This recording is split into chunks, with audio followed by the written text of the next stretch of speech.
Have you ever thought about how a memory, one that's just been sitting there for, I don't know, 25 years, could actually hold the key to something you're building right now?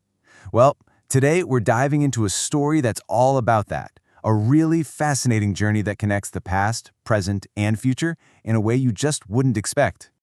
I mean, really think about that for a second. What if some experience you had decades ago, something you might have even forgotten about, turned out to be the exact source code, the blueprint you needed for a project you're starting today? And that's the wild idea we're going to dig into.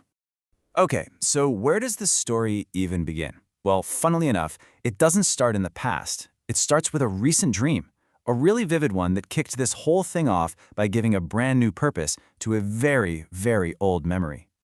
So in this dream, the author saw this vision of a powerful new system, something he called a creative engine.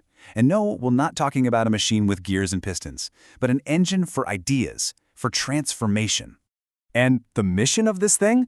Whoa, it was pretty profound. The whole point of this engine, as the dream put it, was to make the intangible tangible, to give real form to the things you can feel but can't quite see yet. Okay, so what is this creative engine? What does it actually do? Well, it takes all this raw material, memories, gut feelings, research, even old myths, and it just weaves it all together. And the output isn't just a bunch of data, it's actual art. We're talking books, songs, stories, the whole shebang.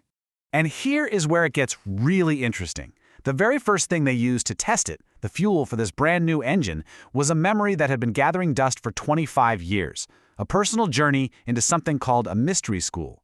And to understand that, we got to jump in the time machine. All right, so let's hit rewind. We're going all the way back to August 2001, a moment of what you can only call pure synchronicity that really served as the first doorway on this whole path. It's a pretty wild story of how it started. The author and his wife, totally separately on the same day, both spotted this really unusual ad in the newspaper. It was for something called a DNA activation, which is basically a kind of spiritual or energetic awakening. When they realized the crazy coincidence, they knew they had to check it out. They went to a lecture, and that one moment, it led them down a path that changed everything. And the experience itself, wow. It was hard to describe in normal terms. It wasn't some intellectual concept you could just grasp. It was a feeling, a deep internal shift. He describes it as feeling like something ancient, something that was already inside him, had just been woken up. So, you're probably wondering, what in the world is a mystery school? Well, don't think of it like a college. It's more like an ancient tradition that's all about this hidden, deeper knowledge. And the real key here is that it wasn't about learning a bunch of new facts, but about remembering things you somehow already know. It was a huge shift in perspective. And this slide just nails that shift. You see, before this, the author had spent years focused on the unmanifest, meditating on the formless, the infinite, that silent void behind everything. But the school, it was all about the manifest, working with tangible symbols, rituals, archetypes like angels and guides. It wasn't a contradiction. It was like looking at the other side of the very same coin. This right here gets to the absolute core of their philosophy. It's this paradox that creativity is often a process of remembering, not just inventing from scratch.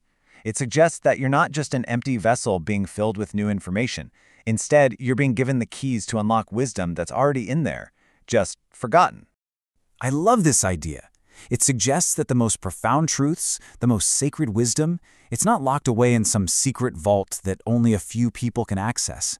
It's right here, right in front of us, in plain sight. We're just often too busy or too distracted to really see it. Okay, so now for the big question. How on earth did all of this ancient feeling wisdom from a quarter century ago become the operating system for a modern creative tool? Let's connect the dots. You see, the school left behind these key lessons, these unbroken threads. First, the idea that real wisdom is a living thing, passed from person to person, not just written in dusty books. Second, that ritual and symbols are a form of communication that's way older than words. And maybe most important of all, the past isn't dead and gone. It's alive, and it's actively shaping our present moment. And check this out. You can literally see how those lessons got translated into a practical, step-by-step process for that creative engine. Every single step, from honoring the past as a foundation to treating the act of creating like a sacred ceremony, it's a direct echo of what was learned in that mystery school. It truly became the blueprint. And this quote, this one from a mythic narrator the author created, Zoran the Dragon, it just reframes the whole thing perfectly. A mystery school wasn't a place you went to, it was a threshold you crossed. A doorway into a completely new way of seeing the world.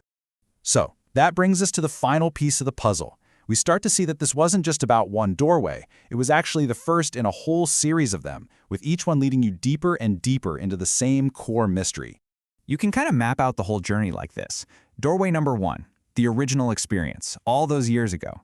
Doorway number 2, the actual books and art being created from that memory right now. And doorway number 3, the creative engine itself, the very tool that opens up all these new possibilities for the future. And when you step back and look at it, you realize that every single doorway, every step on this path, isn't just about making something new. It's all part of the same exploration. It's a journey into understanding ourselves more deeply, connecting where we came from to what we have the potential to become. So that leaves us with one last question. But this one is for you. What forgotten experience, what quiet memory in your own past might just be a doorway? A doorway that's just been sitting there, waiting for you to find the key, turn the handle, and discover what it holds for your future.